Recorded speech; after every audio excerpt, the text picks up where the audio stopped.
ఒకసారి పాండవులు తీర్థయాత్రలకు వెళ్తూ కృష్ణుడు కూడా రమ్మని ఆహ్వానిస్తారు. ఆయన చిరునవ్వు నవ్వి వారికి ఒక చేతు దోసకాయనిచ్చి, నా ప్రతినిధిగా దీన్ని తీర్థయాత్రకు తీసుకెళ్ళి మీరు మునిగిన ప్రతి నదిలో దీనిని ముంచండి అని చెబుతాడు. పాండవులు తీర్థయాత్రలు ముగించి తిరిగి వచ్చాక కృష్ణుడు ఏర్పాటు చేసిన విందులో అదే దోసకాయతో వంటకం చేయించి వారికి వడ్డింపజేస్తాడు. ఆ వంటకం పరమచేదుగా ఉంటుంది. అప్పుడు పాండవులు, కృష్ణ, ఇది చేదు దోసకాయ, కటిక విషంలా ఉంది, ఇలాంటి వంటకం చేయించావేమిటి అని అడుగుతారు. కృష్ణుడు నవ్వుతూ, ఎన్ని గంగలలో మునిగినా ఈ దోసకాయ చేదు పోలేదు చూశావా అన్నాడు. ఎన్ని తీర్థయాత్రలు చేసినా మనిషిలో మౌలికంగా ఎలాంటి మార్పు రాదని కృష్ణుడు ఈ సంఘటన ద్వారా వారికి సూచించారు. ఆధ్యాత్మిక జీవితంలో ఇది అత్యున్నతమైన సత్యం. మనిషి ప్రయాణం బయటకు కాదు, లోపలికి జరగాలి. యాత్ర అనేది బయటకు కాదు, అంతరంగిక యాత్రను మనిషి చేయాలి. అంటే తనలోనికి తాను ప్రయాణం చేస్తే జ్ఞానాన్ని పొందవచ్చు.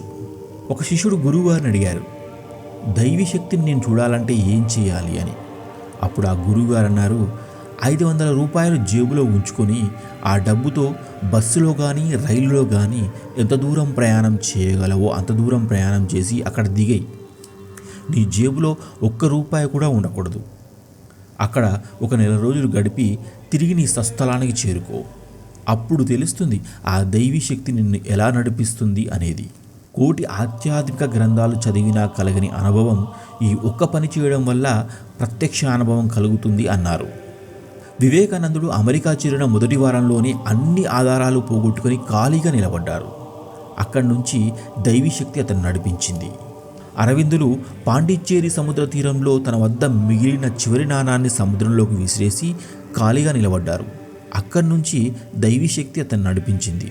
రమణులు ప్రయాణంలో మిగిలిన పైకాన్ని కోనేరులో విసిరేసి దుస్తులను సైతం వదిలేసి కేవలం గోచితో ఖాళీగా నిలబడ్డారు.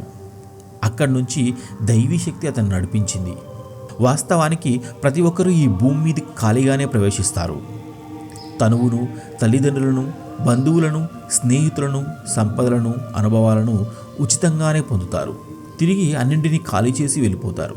ఖాళీ అవడం తథ్యం. ధర్మములన్నీ ఇహానికి సంబంధించినవి.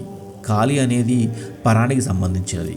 ఖాళీ అనేది విగ్రహం కాదు. అర్ధరాత్రి ప్రపంచంలో ఉండే నిశ్శబ్దాన్ని, అంధకారాన్ని ఆస్వాదించడమే కాళీమాత దర్శనం. పట్టపగలు కూడా ఆ నిశ్శబ్దాన్ని, ఆ ఖాళీని అనుభవించగలగడమే సహజ సమాధి. నిజానికి తాను ఖాళీ అయిపోతే ఆ ఖాళీగా ఉండదు, అది దైవంతో నిండిపోయి ఉంటుంది. ఇదే ఖాళీతత్వ రహస్యం. నేను చేస్తున్నాను అనేది భ్రమ, అదే మన కర్మకు మూలం. అలా కాకుండా ఈ జగత్తు మొత్తం జగన్మాత ఖాళీ నడుపుతుంది అని అనుకుంటే అది దైవ దర్శనానికి మార్గం అవుతుంది.